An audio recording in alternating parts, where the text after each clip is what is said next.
The PowerPoint is up. Are you ready, Tim? Yeah, thank you, Chair, and thank you, Justin, for your help. So, morning committee. This application takes us back to a site that came to committee a few years ago on Rover Way in Pengham, and this application is to renew that planning permission that was granted in June 2018 to allow for the removal of fill material and the construction of a biomass power plant up to 9.5 megawatts and a maximum of up to 130,000 square feet of industrial accommodation, V8 use class, together with new access roads and associated landscaping works. That planning permission was granted in outline form in June 2018, and on the screen we've got the red line showing the extent of the application site.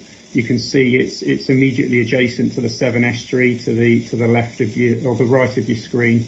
Rover Way runs to the northwest corner, and that's where the site access would be created. And as you can probably get your bearings, it's adjacent to the Celsa Steelworks site and Seawall Road and Willows High School are to the northwest. You'll also note that the Traveller site is to the northeast on Rover Way. Thanks, Justin.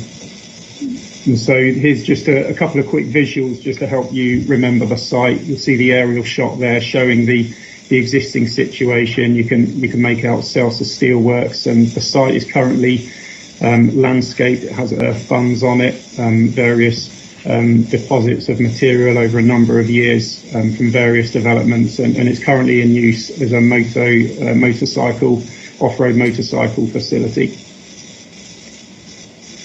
And here's a reminder of the indicative site layout that was granted previously. You can see the access to Rover Way, which was approved in full under the previous consent, and an indicative layout as to how the industrial floor space and the biomass could be sited. And you'll see the off to the left of the screen an emergency secondary access route to the south. And there's just a reminder of sections through the site that were granted under the outline consent. And there's a visual for you there. You may well remember this is quite a unique application that may have stuck in your mind at the time. So that's just a quick reminder for you, just to refresh your memory. This application, as I say, it was granted in outline with access, approved in full, and all other matters were reserved. Permission was granted in June 2018, and under this application the applicant is seeking to extend the life of the planning permission for an additional 2 years to allow reserved matters applications to be submitted, so that they're looking to amend condition 1 of the original consent. It's important to note that the parameters that were granted under the previous outline permission have not changed in any way, and it's purely a technical matter, this application, that the applicant is looking to extend the life of the development, which is currently got planning permission for. The application at the time was accompanied by an environmental impact assessment. There is an environmental statement accompanying the application. We've assessed that in consultation with colleagues, and we're of the view that it remains adequate for the purposes of this application. In consultation with Natural Resources Wales and the Council's ecologists, we've updated our appropriate assessment under the Habitats Regulations regulations, and we've, as I say, in consultation with Natural Resources Wales, that's been signed off by them, and a copy of that is appended to this the committee report in your papers for you. Just draw your attention to a number of objections that have been received during this process, and there is a petition on this application. You'll see in section 7 of the report that we have had some local member objections and AM objections, as well as the petition. We've looked at the issues in the application, and as the applicant, as the development remains as previously approved, there's no change to the parameters. We've assessed it against current policy, including PPW 10, and we're confident that the application remains policy compliant. So the issue for the application is one of extending the life of the permission to give further time for the implementation of the development. The applicant seeks an additional 2 years to allow the reserve matters applications to be submitted, and they're seeking this due to delays in acquiring other approvals to allow the development to proceed. So if you're minded to grant the permission today, the applicant would have an additional 2 years to submit reserve matters, which would run until January 2023. So if you bear in mind that permission currently exists on the site for the development until June 2018, until June 2021, you'll see that they'll get an additional 18 months effectively to submit the reserve matters approval. It's important to note too that the conditions that were previously applied would be reattached if you're minded to grant permission again today, and so that's in the papers for you. Bear in mind in the late reps there are some tweaks and some amendments to some of the wording of the conditions to ensure that they follow what was granted previously. And so I think that's all I want to say at this stage, Chair, just to say the recommendation is to grant, and we as officers are satisfied that the proposals remain policy compliant and accord with the EIA regulations. Thank you. Okay, thank you, Tim. Kate? Thank you, Chair. Committee. As the Planning Officer stated, there is a petition attached to the application. Is Mr. Gareth Ludwig in the meeting? I am. Mr. Ludwig, do you wish to speak? Yeah, sorry, just to clarify, it's Ludkin. Ludkin, sorry, apologies, That's okay. Mr. Ludkin. You will now have 3 minutes to outline your concerns. Thank you. I am speaking today on behalf of 193 concerned local residents, including myself, who object to this application in terms of planning blight and air quality. The planning consent granted in June 2018 requires the developer to commence the development within 5 years of that date, or 2 years of approval of the reserved matters. This means the developer still has almost 2 years left to commence development and have the reserved matters approved. The argument put forward in the application is that an extension is required to ensure that a planning permit and authorisation by the Highway Authority can be secured. No reasons are given as to why the developer has not applied for such a permit and authorisation so far, nor why they would need more time than is already available. This needs to be explained. The Cardiff Local Development Plan classifies this site as one protected for B-use class employment generating uses, stating in addition the strategy seeks to encourage the intensification and refurbishment of existing employment land and premises which are underused, vacant or in decline.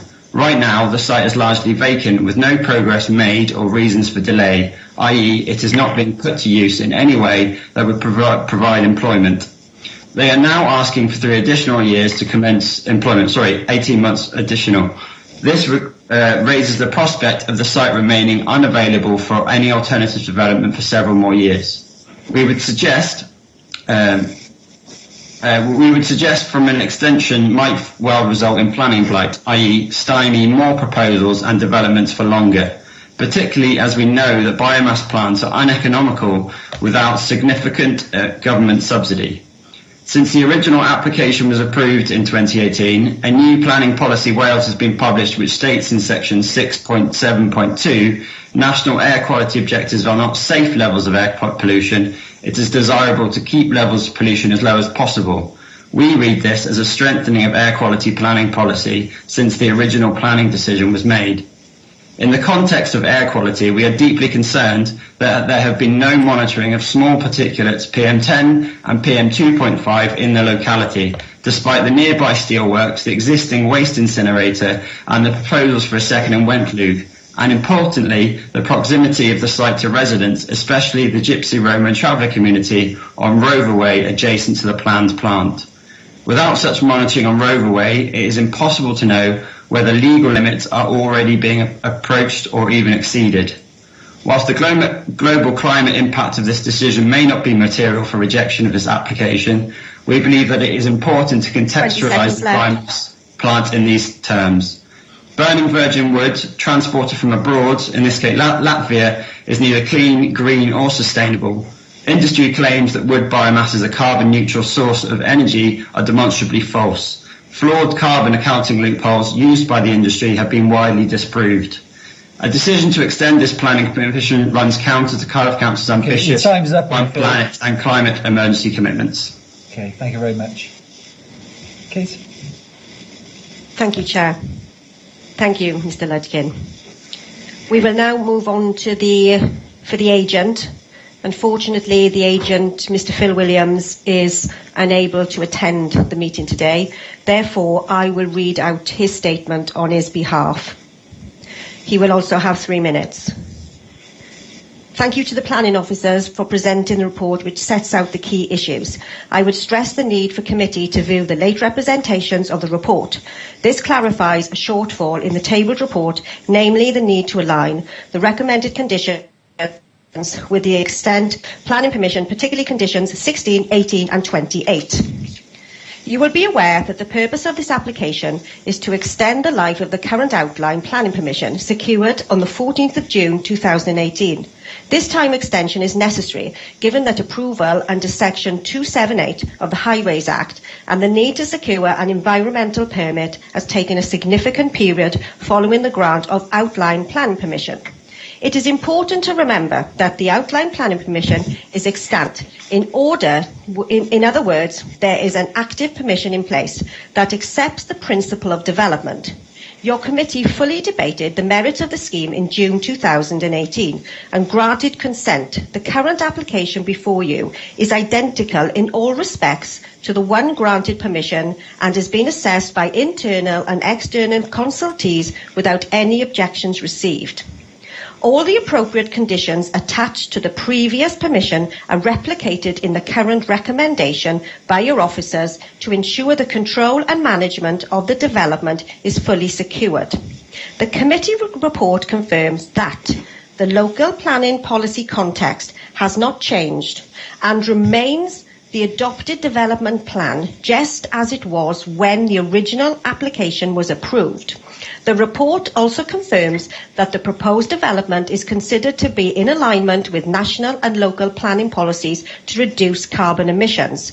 There is therefore no national or local plan policy basis to do anything other than grant planning permission in this case.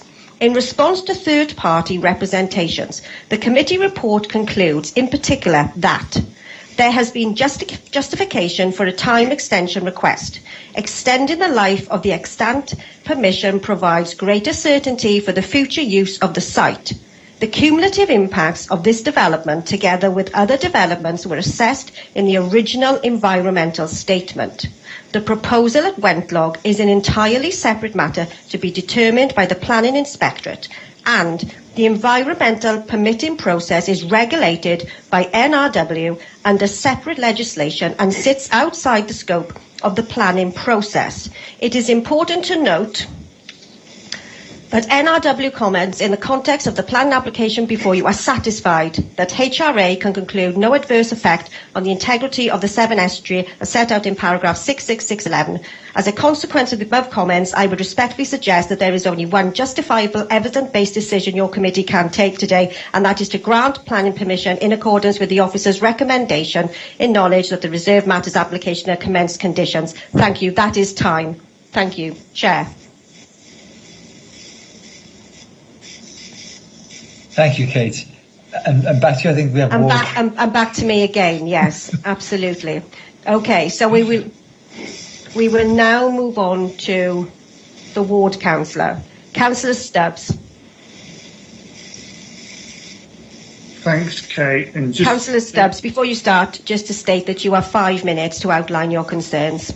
Okay, just to add, the officer mentioned opposition from the local MS, but it also came in from the local MP, Stephen Doughty. Thank you for giving me the opportunity to speak today on behalf of myself and my ward colleagues, Hugh Thomas and Jane Henshaw. We all oppose this application and would like to thank Friends of the Earth for their support. I want to use my time to amplify the concerns residents have raised with me. The first is air pollution. The application is nearby residential areas and particularly near the Roverway Traveller site, which has grown since the last application. It is not simply the impact on this site, but combined impact that concerns many residents. In a small area, we have Roverway, an extremely busy road and accompanying traffic fumes, the steelworks and other industry. In the ward, we also have Viridor Energy from Waste Plant, which since this application has increased the amount of tonnage it burns. And since this application, a consultation has started on the construction of the CF3 incinerator, which is located relatively close to this site.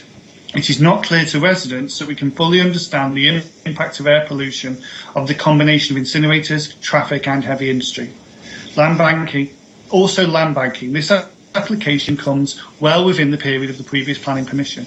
This is prime economic development land and there is substantial risk that allowing this application would assist the developer in land banking. This is particularly concerned Cardiff embarked on a new LDP process, which would mean this application would avoid any future scrutiny of an updated LDP. Since the last LDP, there has been a number of contextual changes that this application should now be judged by. Since the LDP was adopted in January 2016, Welsh Government has issued a completely revised planning policy of Wales in December 2018.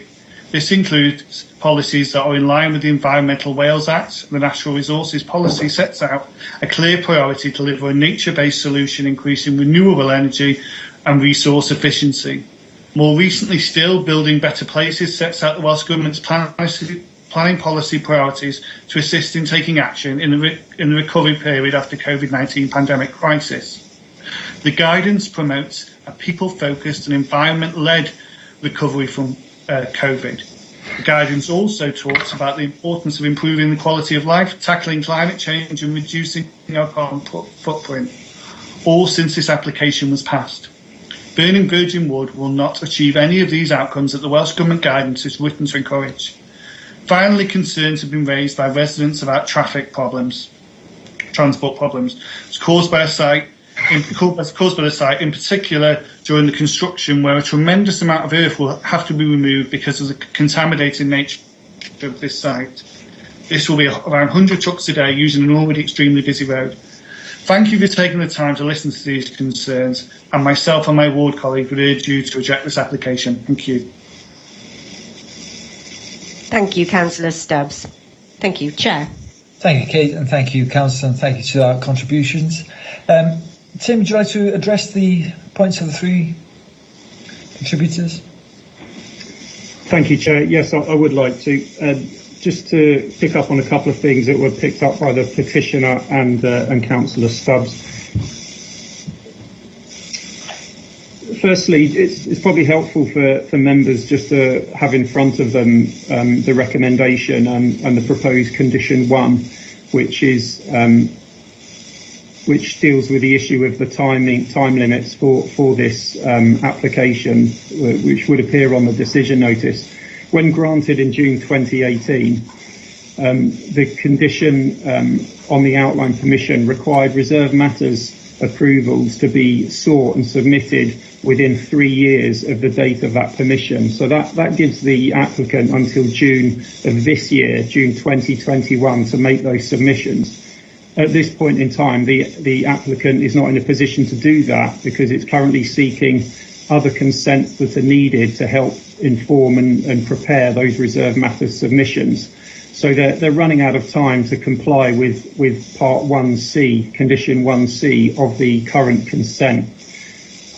So this application looks to give them an additional 2 years to allow the preparation of reserve matter submissions, which would, by some simple maths, take us until January 2023, effectively giving them an additional 18 months from the end of from June this year. So that's the issue of the time pressure that the applicant is facing, and so that's the issue at hand for committee today.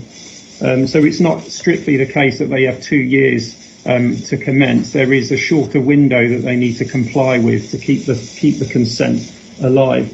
Reference was also made to the local development plan and policy EC1.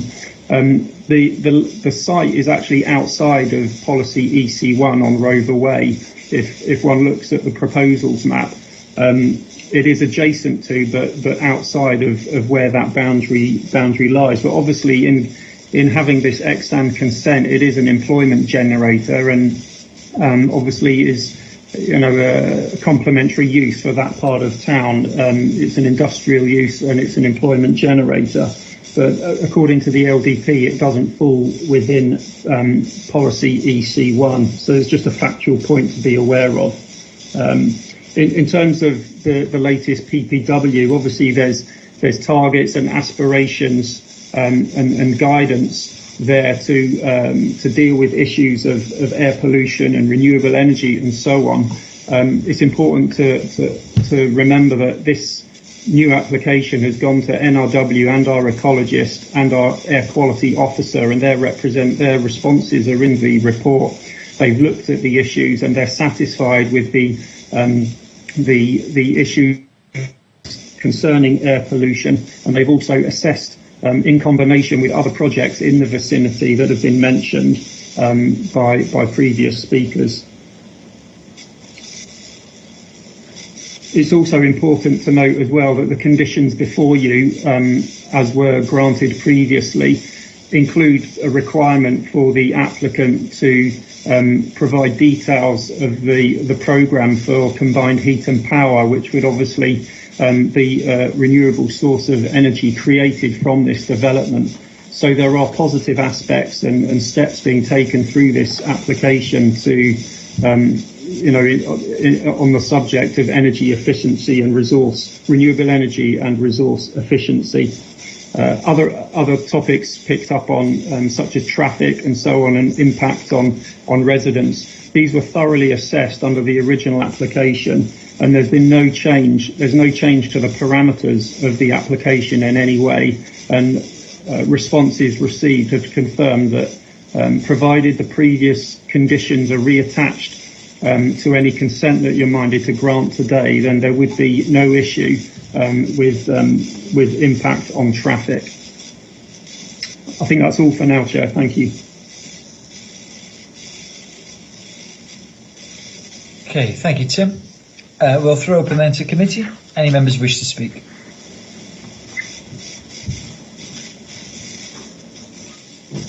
Councillor Jones Pritchard.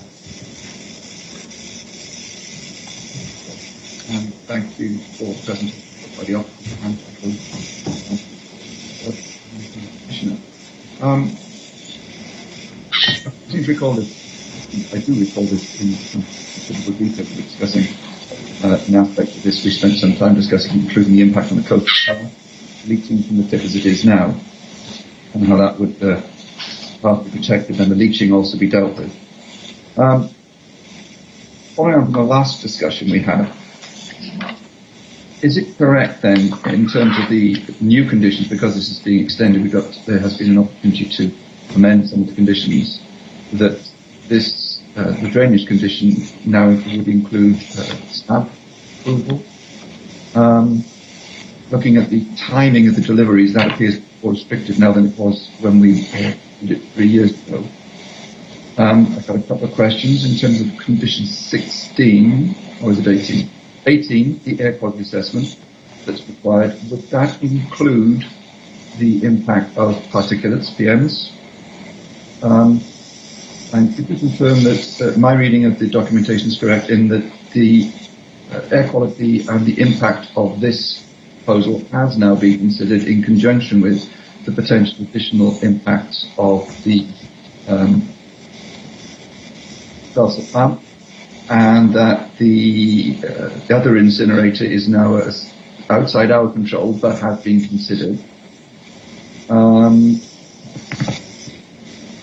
And that whilst we're discussing the incinerator, and that's the concerns that are being expressed, this site also, or the application also, includes 12,000 square metres, up to 12,000 square metres of employment for industrial facilities. Okay, thank you, Councillor. Councillor Hudson.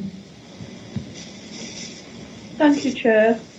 I want to know something. Now, as we are looking at varying different conditions, as it were, time limit, this application and the environmental impact is assessed against tonnage limit of 75,000 dry tons per annum of virgin wood.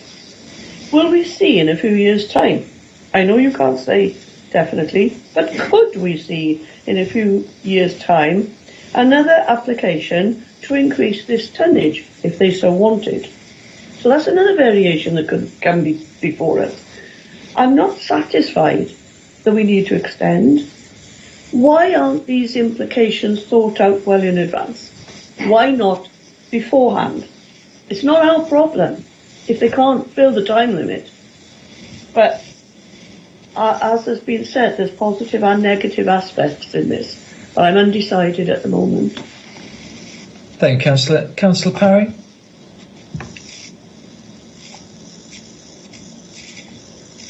Yes, I mean, obviously we have to consider what our remit is as the planning committee, but I really do not see the logic of importing wood from Latvia to burn in a biomass plant in Wales. In fact, Wales already has a number of biomass plants, and there is not a great surplus of spare wood to be burnt in Wales. That is why this plant is importing it from abroad. However, surely the people behind this plant have had enough time to get it up and going. And I also note Councillor Stubbs' concerns about the effect on his ward and the general environment in the south of the city, where there are already another number of incinerators. So I'm not very happy about this proposal at all. But I mean, the officers recommend an extension. I'm a bit dubious, but I'll wait and see what other people say.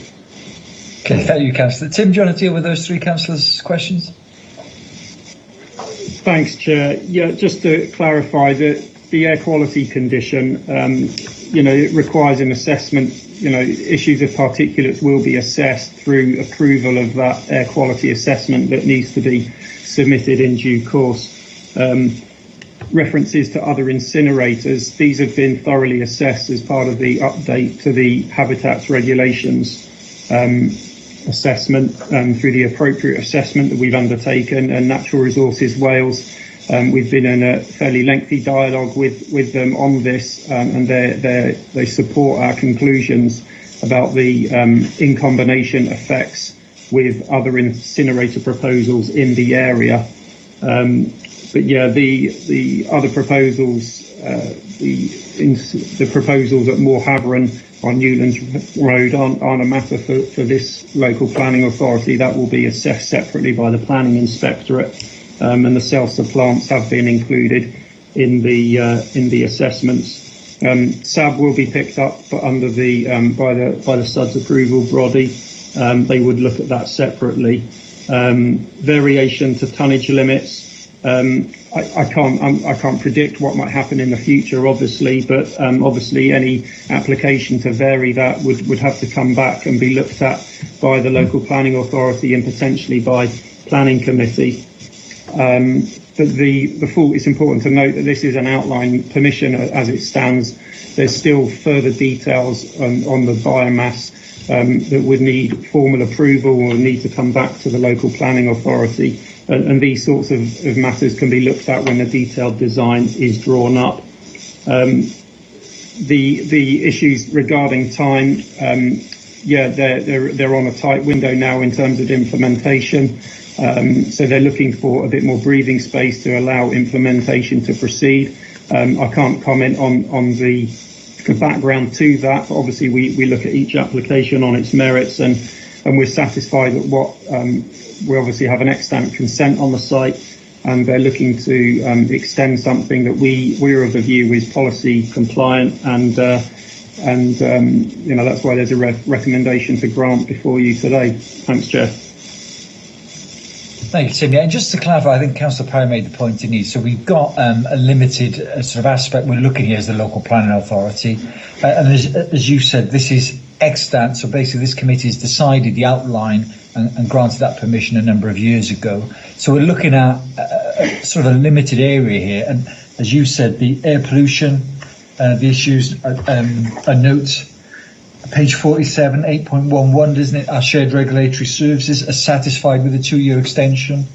You've got the land contamination on page 46, 8.9, shared regulatory services, again, they're content. You said there's been extensive dialogue with NRW on this. They're again content. So this is policy compliant. And this is obviously the applicant has a lawful right to bring an application such as this before them, don't they? And that's normal in local planning authority terms. Yeah, it's quite common, Chair, Chair, to look at applications to extend the life or to vary conditions. Members will be aware of seeing these sorts of applications previously. Okay, thank you. We've got Councillor Wan and Councillor Jacobson to speak, so Councillor Wan next. Thank you, Chair. I just wanted to pick up, obviously within the report, the analysis part says that the proposed development is considered to be in alignment with national and local planning policy to reduce carbon emissions. And I just wondered if you could expand on that, particularly in light of the point out that Planning Policy Wales at 6.72 says that national air quality objectives are not safe levels of air pollution, and that the planning policy is desirable to keep levels of pollution as low as possible. Okay, we got Councillor Jacobson. Thank you, Chair. I was going to bring up the same issue as Councillor Wong did about air pollution, but I was also going to state as well that when we passed this plan a few years back, we had discussions about the biomass impact on everything. Also the coastal footpath I was querying about as well, whether we had plans for that, because there is a coastal footpath running behind the biomass plant as well. And also I had concerns about the amount of lorries that were going to use Roverway at the time. 100 plus lorries a day, I believe. Even when they were building this biomass plant, we're going to be overrun with lorries and plant materials going back and forth into Roverway. And I believe I suggested something some years back about when Roverway has a funeral, the Gypsy Camp has a funeral, the road is shut down for 2 days. Is there going to be any way, because we were told that we were going to have some kind of explanation and look into this. Can you tell me if anything has come forward since we've had passed the plant on this 2 years ago? I'm still a bit concerned about the use of the amount of lorries going along Roverway at the moment. Thank you, Chair. Okay, thank you. Tim, do you want to answer those two councillors' points? Thanks, Chair. As I say, Roverway, the transportation officers have looked at the application again, and they're satisfied that Roverway can take the traffic. There's conditions on being proposed which were added to the outline consent that's currently live to control deliveries and so on to manage the traffic entering and leaving the site in peak hours and so on. But the Roverway has been assessed and found that it can take the traffic that would be generated. So I don't recall a conversation obviously casting my mind back to the traveller site nearby, but obviously that was part of the consideration of the application at the time. In terms of the Wales Coast Path, that would be retained within the proposals, and that's shown on the plans that were approved previously. And condition 34 requires a scheme of improvements to show surfacing and so on, and waymarking for the coastal path to ensure that it's retained in the development as it comes forward. In terms of national, Councillor Wong's comment on national and local planning policy and air quality, as I say, I just point back again to the the comments of the Air Quality Officer and Natural Resources Wales, who have the technical expertise looking at air quality matters. They've assessed this and are comfortable with the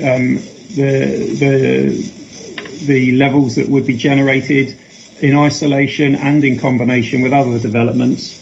And the guidance in PTW is guidance, and it contains aspirations, but it should, as well as considering air quality, there's considerations on this application that were looked at previously about the renewable credentials of the scheme, about the low to zero carbon industrial floor space that is being created through the development, and the opportunities for combined heat and power to be provided to the local grid. So it's important to look at every aspect of this application.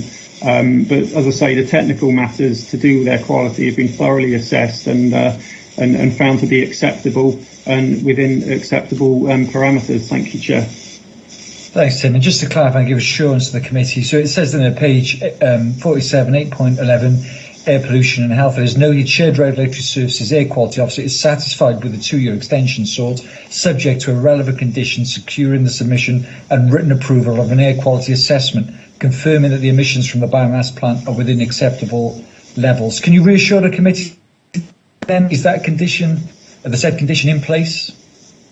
It is in place. It's in the papers, and it forms part of the recommendation before you today. Thanks. And you're essentially saying, aren't you, Tim, there is no planning reason to resist this application today? Is that right?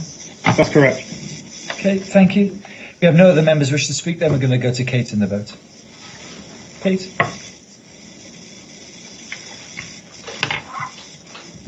Thank you, Chair, Committee. We will now vote on the recommendation which is outlined in the report. I will call your name in turn, and you will either say if you were for the recommendation, against the recommendation, or if you wish to abstain. Councillor Keith Jones, are you for, against, or wish to abstain? For. Councillor Ali Ahmed, are you for, against, or wish to abstain? For. Councillor Asker Ali, are you for, against, or wish to abstain? For. Thank you. Councillor Gordon, for, against, or wish to abstain? Against. Councillor Hudson, for, against, or wish to abstain? Against. Councillor Jacobson, for, against, or wish to abstain? For. Councillor Jones Pritchard, for, against, or wish to abstain? For. Councillor Parry, for, against, or wish to abstain? Against. Councillor Sattar, for, against, or wish to abstain? Against. Councillor Wong, for, against, or wish to abstain? Against. Okay. Okay, so we have 5 for and 5 against, which means that it leads to the Chair's cast-in vote. Chair, for, against, or wish to abstain? For. The Chair has voted for the recommendation, therefore the recommendation has been granted. Committee, we will now move on to page 91 of the papers, and that is 17 to 41